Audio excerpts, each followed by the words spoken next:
Good morning, and welcome to this event on addressing global social turbulence, co-organized by the Nizami Ganjavi International Center and the World Academy of Art and Science.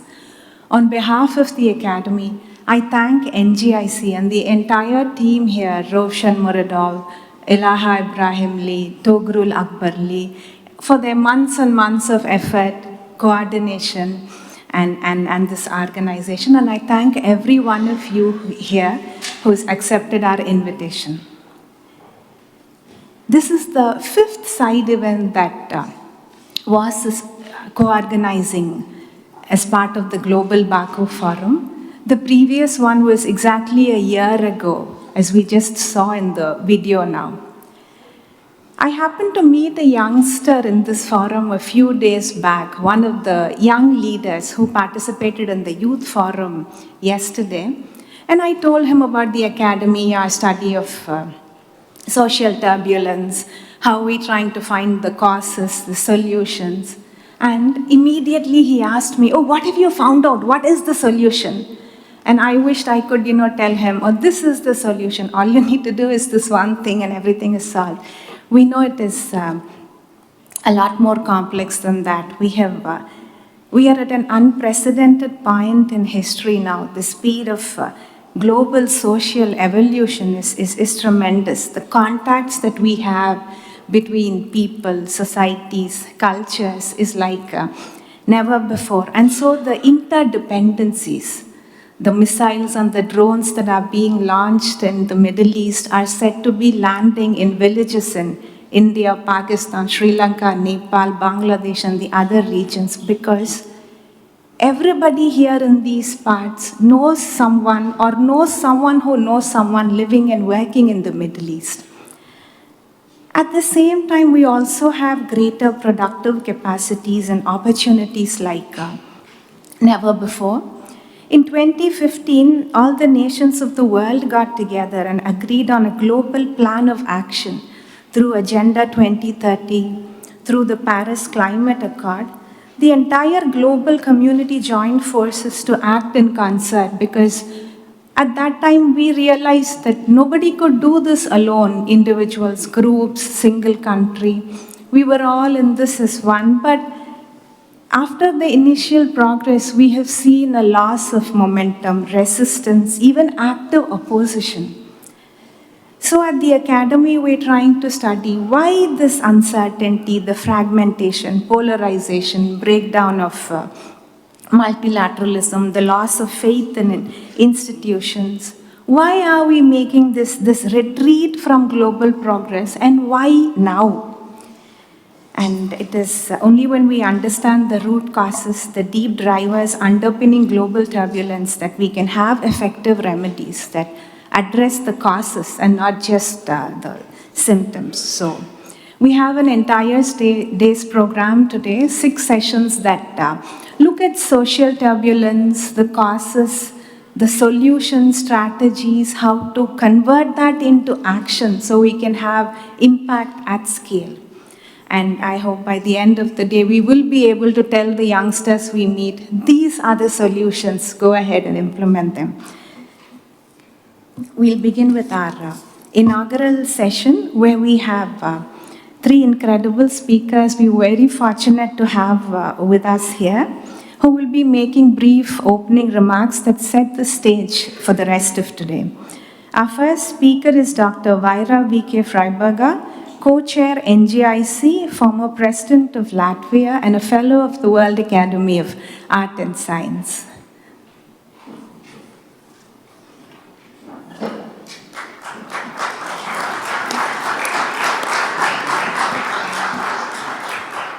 Welcome. Thank you. The floor is yours.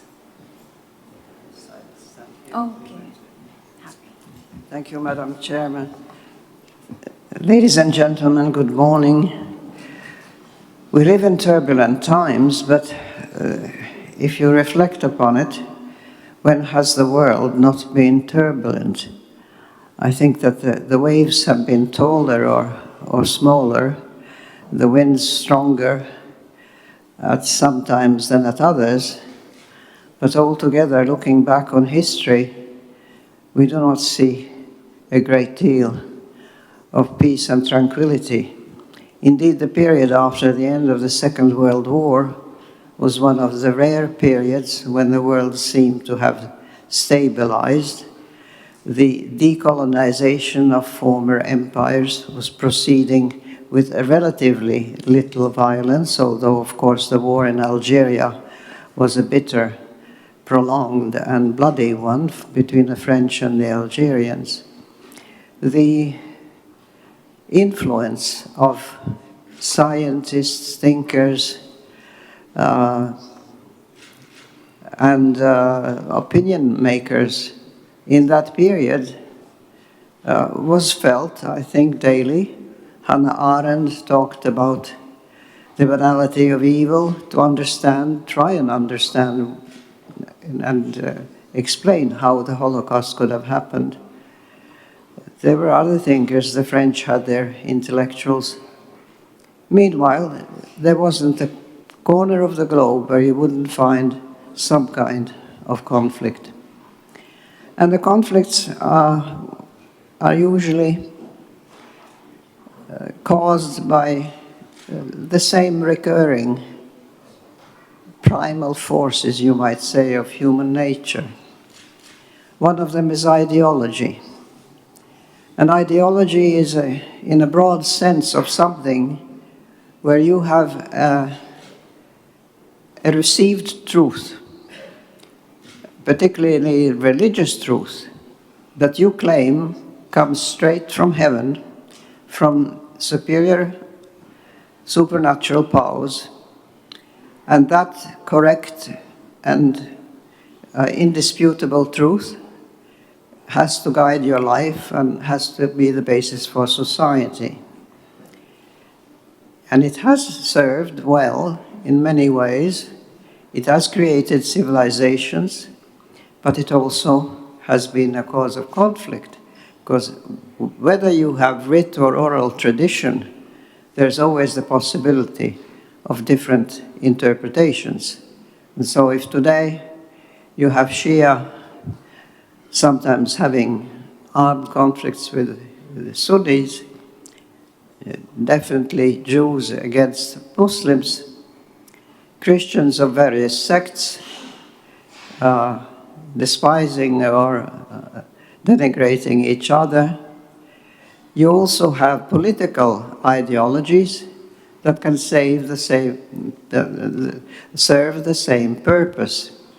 In China, communism with a Chinese face has now taken over as an ideology that is in no way identical to the one that Marx and Lenin put in place, or even that was followed by Stalinists and subsequent Soviet leaders. The Chinese have made an attempt to combine the advantages of a free market economy with what they see as the ideological advantages of a one party that tells the population exactly within what kind of ideological and intellectual spheres they can function in order to be considered good citizens. In the Western world, well, if you can call it Western, in the middle between the Western and the East lies the Russian Federation, with President Putin reviving the principle of the divine right of kings with his cult of Peter the Great and Catherine the Great, with his idea of rewriting history that excludes the contributions of Ukraine and the history of and the right of the Ukrainian people to be respected as a separate nation and a separate culture from the Russian one. You have the Western world, which particularly since the Second World War, but even starting with the great thinkers of previous centuries, I start that sort of development with Giordano Bruno burning at the stake on Campo di Fiori in Florence, because he was questioning the dogma, some parts of the Christian dogma of the time, and the Pope treacherously lured him back to Italy. He had a pass, if you like, a permit to travel from the Pope and from the Holy Roman Emperor. And they tortured him and burned him at the stake. His ideas are part of what created the Renaissance in Europe. The French and American revolutions, the French one was an example of a revolution gone awry, with the terror that followed the overthrow of a truly corrupt and inefficient monarchy. But the industrial cutting of heads, of course, was, and the invention of Dr. Guillotin was a premonition of what was to follow in the 20th century with the gas chambers or the mass shootings of Stalinist Soviet Union. The science and free thinking as a counterweight to authoritarian and totalitarian ways of thinking, of imposed right and wrong, created what we have today, a multifaceted society.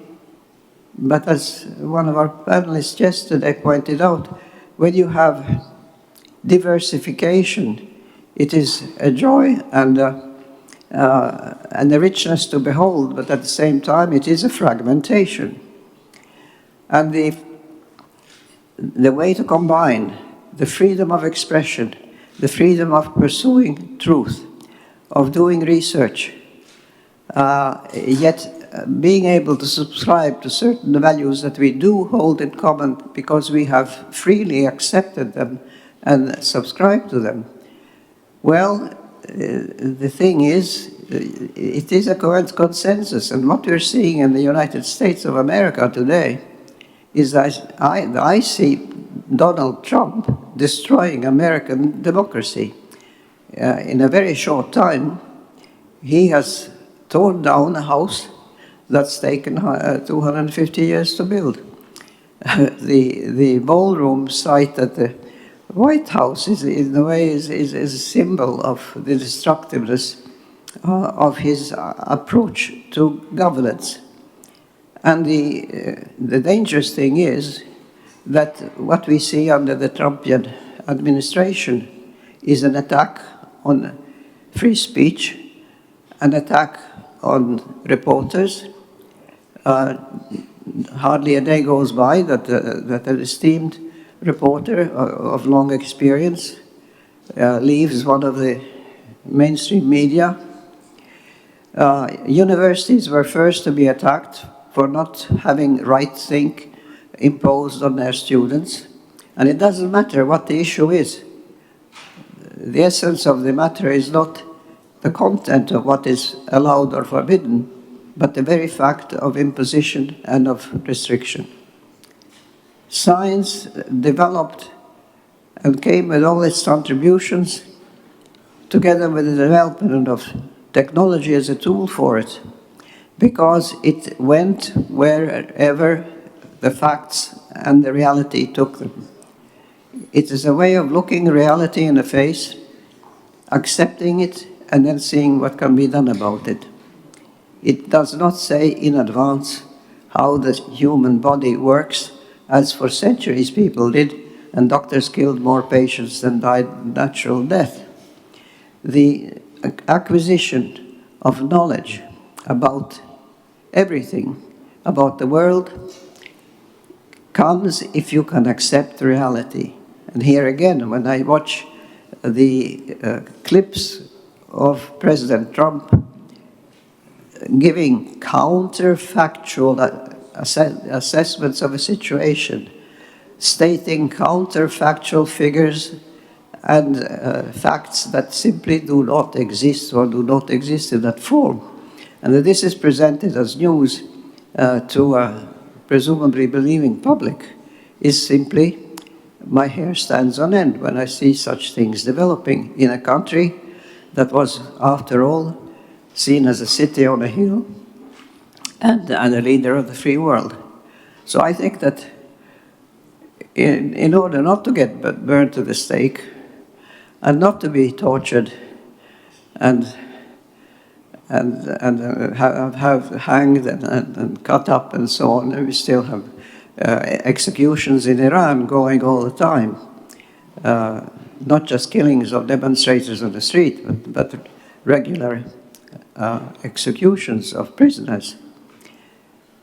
There's a great weight on the shoulders of thinkers and of scientists to cling on to the possibility of looking reality in the face and accepting it, describing it, and then suggesting what to do about it, but doing so, not compelling others to immediately jump in the same boat, but simply present one's findings and then let others look at them and evaluate them.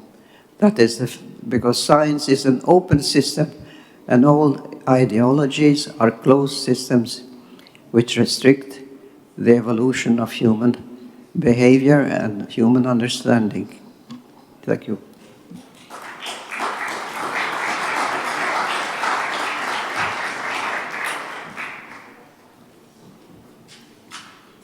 Thank you, Dr. Vaira Viķe-Freiberga. I'm sure I am speaking on behalf of everybody here once we return from the Global Baku Forum and we're back in our places, back to our work. Your words that we heard today and over the past few days will still remain with us. Our next speaker is Dr. Rebeca Grynspan, Secretary General, UN Trade and Development. Ma'am, the floor is yours. Thank you. Thank you very much. Let me share with you some thoughts about the UN. And let me start by saying, like Vaira has been saying so many times, that it took courage to create, out of the ashes of a devastating world war, an organization dedicated to peace and security. It took courage to refuse to normalize human suffering when it was everywhere to be found. The UN Charter embodies that courage and the mandate of the UN. But our founders also understood that preventing war means more than opposing it. It requires building the conditions to peace to hold. Development, human dignity, and international law were essential parts of the UN Charter.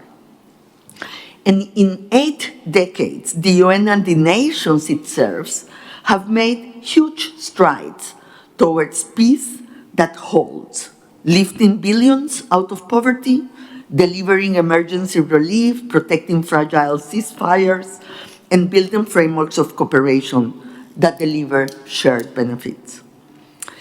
The problem is that the UN will not be judged by what it has done, but by what it can do.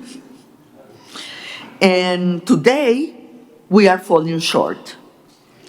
Too many things that the UN is absent from negotiations to end wars.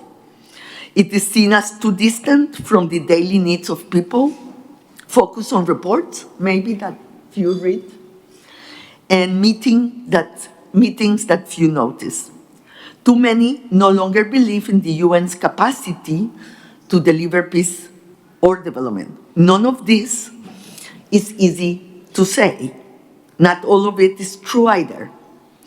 But in an age of growing distrust, we must listen.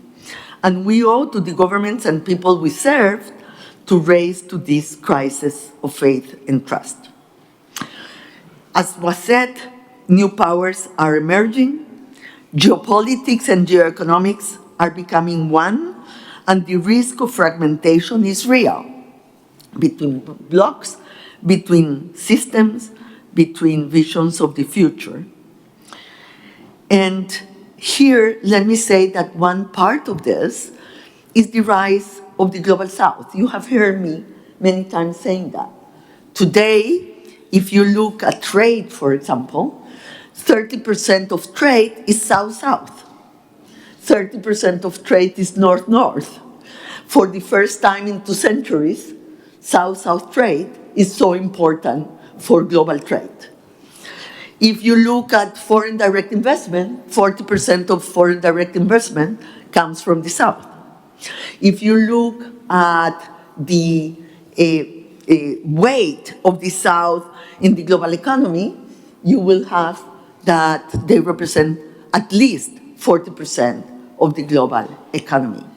So this multipolarity in the economic space, because it's true that multipolarity is not everywhere, it's not such a multipolar world when we talk about military power, but it's more multipolar when we talk about economics. But multipolarity has the promise of decentralization, of deconcentration. But it will only happen if that multipolarity will behave within a multilateral system. If not, multipolarity will drive us to fragmentation. And as Garry was saying in the video that we heard, when you have such fast change and such accelerated change, not everything changes at the same time. And so new disequilibriums and new tensions arise. So we have to put our effort on trying to level the playing field. The paradox is that in these very turbulent times, we command more knowledge, more wealth, and more capacity today than any generation in history. So many states are achieving great things. Civil society and private sector are finding solutions to problems that once threatened humanity. We have the means to build a better world. The question is whether we have the collective will to do so together and to overcome the fragmentation that threatens our future. This is where the UN's purpose lies. Its role is not to impose the world's direction, but to widen the space to join action. Not to abolish disagreement, but to find common ground, to help craft solutions, not to dictate them. But the UN confronts a political, a legitimacy, and an operational crisis. And renewal and reform is unavoidable. And it means 3 things. I won't enter into them, but it means to go back to the table for durable peace and security. It means to restore the confidence in the UN as a trusted convener in theaters of conflict. It means to rebuild the infrastructure for peace.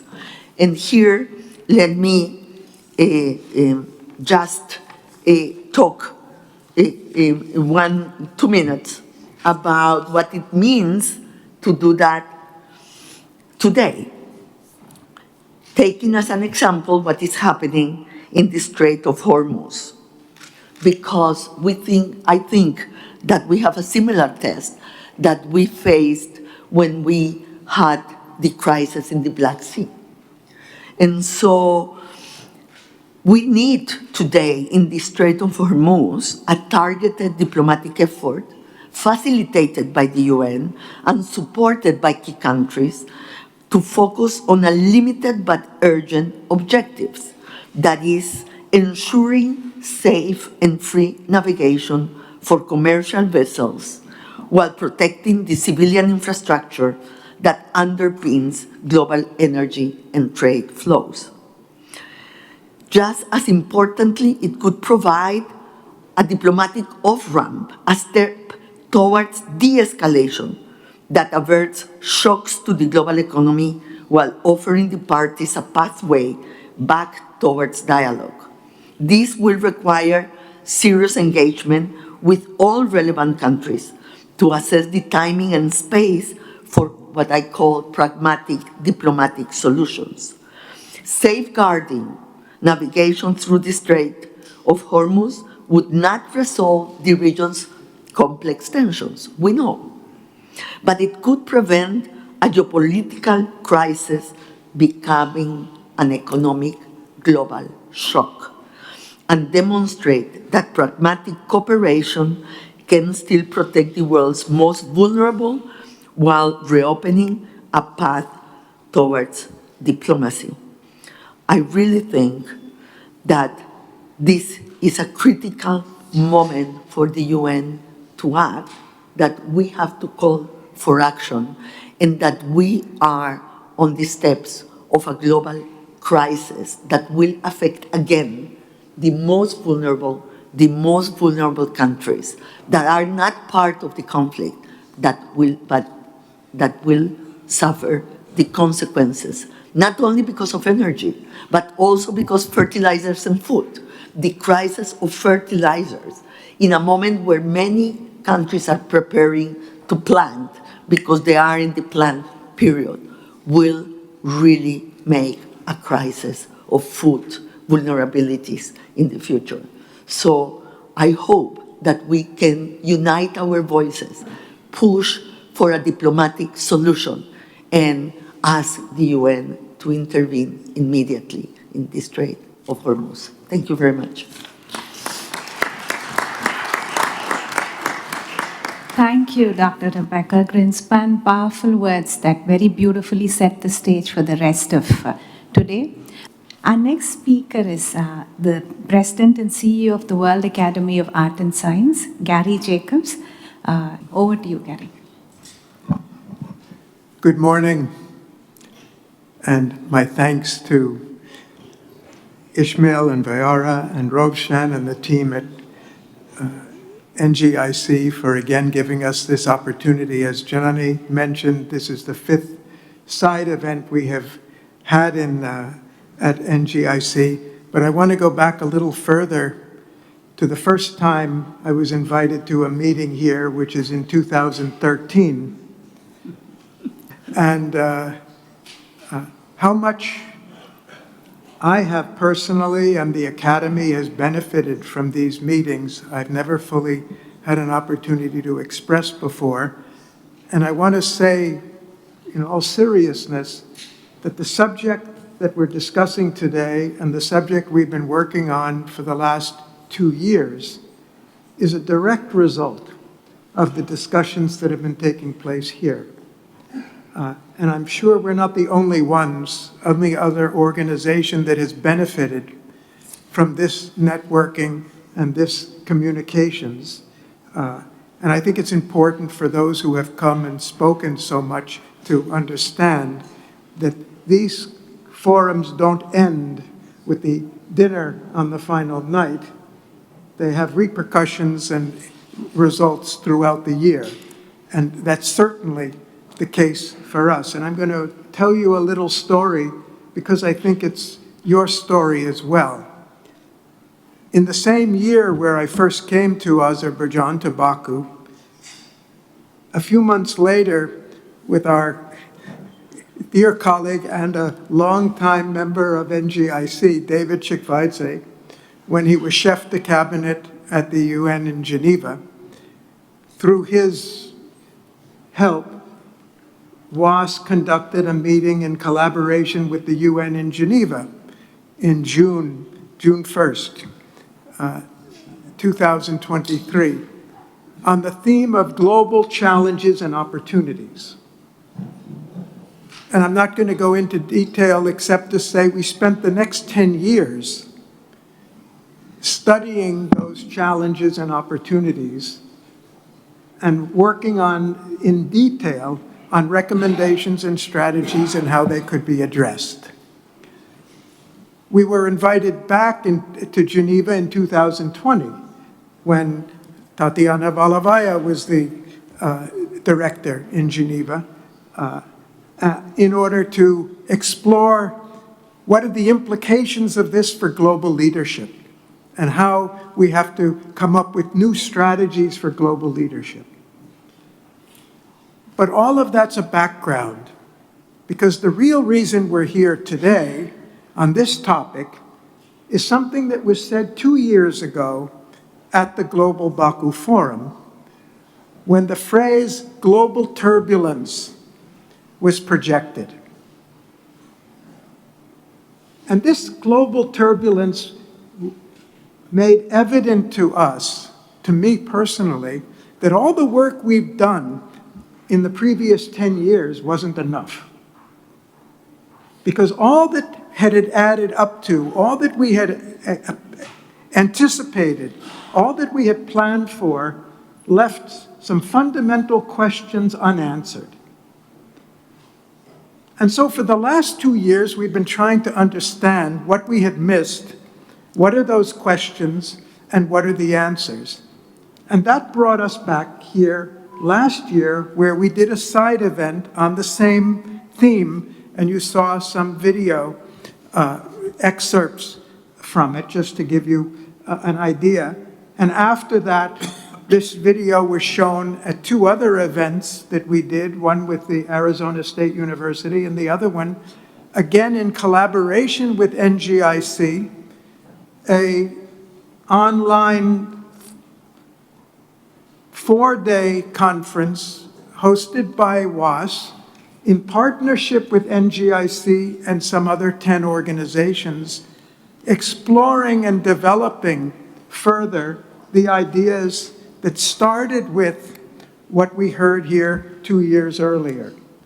So I'm trying to take this opportunity to say, what you're doing here is really important.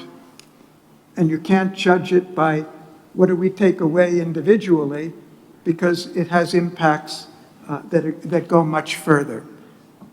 And we'll be repeating this continuously. The process doesn't end here. What we'd like to do, though, is what we haven't done before, is have the opportunity to bring you back into the conversation which you started, the question which you've raised, and see how far we can benefit from that interaction. I'm going to be very brief here. I have 2 roles. One is for this opening session, but I'm moderating the second session, and I'm going to take this also as the introduction to the moderation at the same time, to help us a little catch up on the time we have spent. But I'd like to point out a couple of observations that I think when we reflect on them are pretty obvious, but it doesn't mean we really understand them. When Germany and other Axis countries initiated World War II, the Second World War, and resulted in such colossal destruction in the world, nobody really understood what was going to be the results of that. We understood what the horror of it, because so many people lived through it. But nobody understood, including the Allied powers that worked together, that within 15 years, imperialism and global colonialism initiated in Western Europe was going to completely dissolve. That this was really a war that ended up fighting for the end of colonialism. And it also ended up establishing the first really viable multilateral institutions in the world. And it came out of a terrific horror, no doubt about it. And there's something we feel that we need to learn from. Why did we have to go through 2 world wars in order to get that far, in order to do what we should have done long before, but we needed it for some reason? And then if we jump forward to 1990, to the facts that unrolled as the end of the Cold War, why did we spend, and the Academy was founded by people who were authors of the nuclear weapons, who lived to regret it, and the problem that had been generated by our science and still lingers and hovers over us. Why did it take us so many decades to finally find a way to break this out and go forward? And the 1990s were equally a remarkable period of progress for humanity, unimagined progress. For Europe, it led for the first time in history, really, to the countries that had been warring with each other for centuries to come forward and attempt to create a new organization that would really be beyond the nation states, would really be the first attempt of a very serious attempt to bring all the nations of Europe together. It led to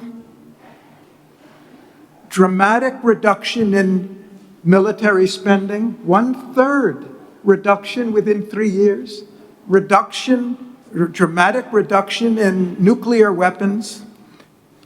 It led to the WTO and the explosive expansion of global trade and of global finance. It led to the birth of the internet. Imagine if the internet had been developed 10 years earlier. It could never have become what it is today because we were divided. The world was divided into two parts. And what's the idea of sharing information across those parts? It was unheard of at that time. But in this new climate, the internet and the digital revolution could spread and spread all over the world and reach everybody. So why is it that we've had to go through these very difficult, challenging, painful experiences in order to do what we should have done in the first place? There's been very interesting discussions, meaningful discussions the last 3 days about the multilateral system, about the need for revamping it, for refreshing it, the mistakes we made in the past or the limitations with what we could do in the past, and we still have unanswered questions in it. And when you look back, we have unanswered questions even from the end of the Cold War. There was no expectation that NATO was going to spread farther to the east. Why would we need a NATO if we really had the end of the Cold War? It was founded for that purpose. And what about those countries that weren't included in NATO? We had a system that expanded, that made the security of the West even stronger because the opposition was not there, but didn't make all the countries that were left out of the system feel safer or more secure, because we never went from the nation states and the bloc mentality to fully looking at a global security system that provided security for everybody. We went halfway to where we needed to go.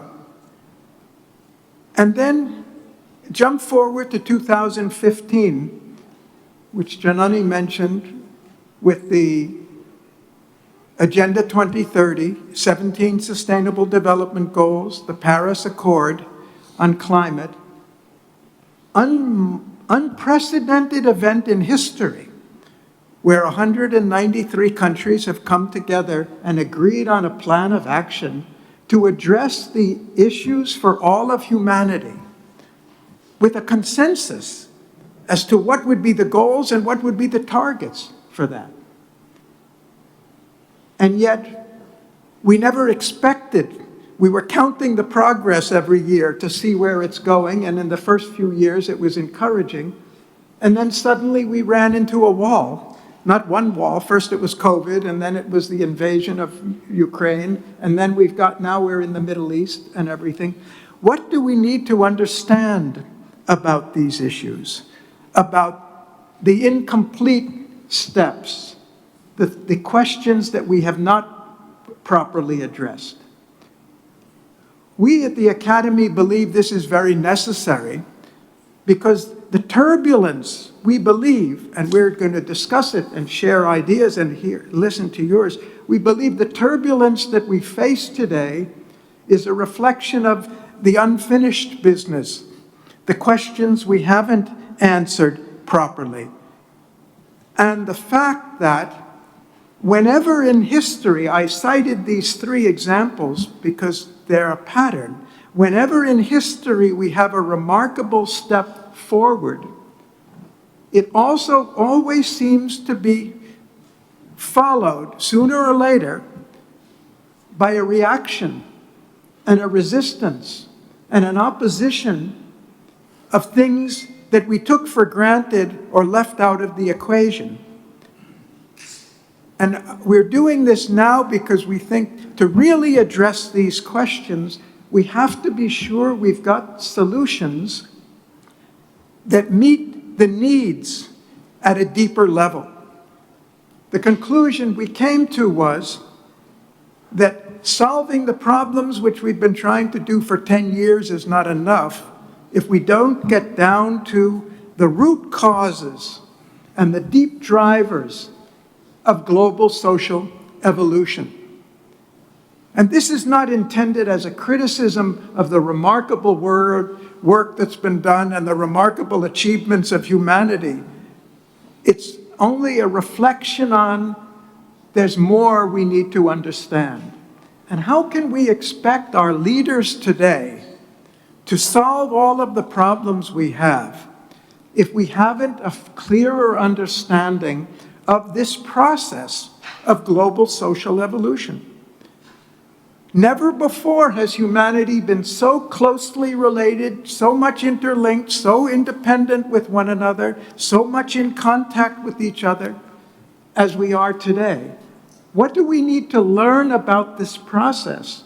How do we, as citizens, as leaders, as academics, as professionals, what do we need to know, and how do we need to prepare ourselves and the next generation of leaders to handle a situation humanity's never been in before? We're moved from the nation state to something further. We move from the superficial level to something that stirs the deepest emotions of our cultures, of our religions, of our values. What do we need to know that we haven't discovered till now that will help us forge strategies that will really clear the underlying factors that we're meeting today and seeing the consequences of?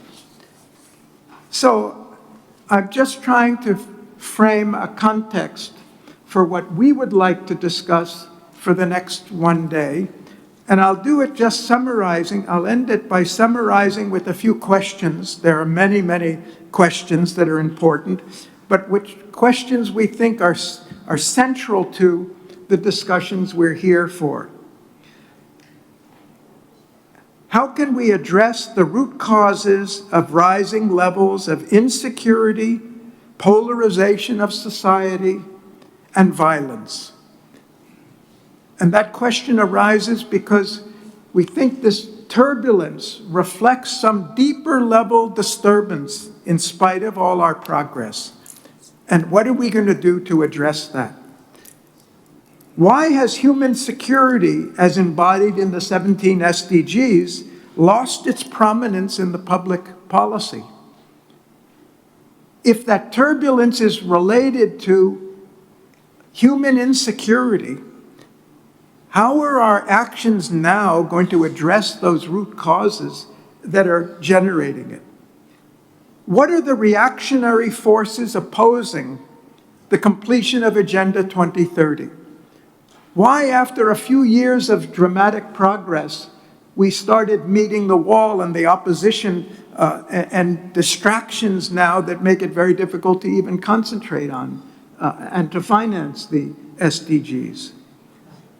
In what sense is global turbulence associated with unfinished work from the 1990s? Why has there been a decline in the adherence to global rule of law, which has been mentioned by many of you in the discussions in the last 3 days, with a very important question? Why has there been a severe reversion from cooperative international relations back to the Cold War mentality of competitive militarization? We thought we had passed that 30 years ago, 35 years ago. What has been the impact of AI on human security and the polarization of society? What more or different is needed to prepare our leaders for effective leadership in the 21st century? And this is the last session we're going to have in the afternoon. How can we prepare those who are going to take charge to understand better than we have and know how to address those things? And finally, how can we prepare global society to address the challenges and seize the opportunities confronting us? I thank, on behalf of the Academy, all of you who have joined us for this sessions today. Last year, after we had the sessions, we spent months going over the comments and everything, and we did it again in our other conferences. And so every word that's heard here, we may not have an opportunity to fully explore it, but we take it seriously, and we're going to be studying it and see what we can learn to move forward. Thank you.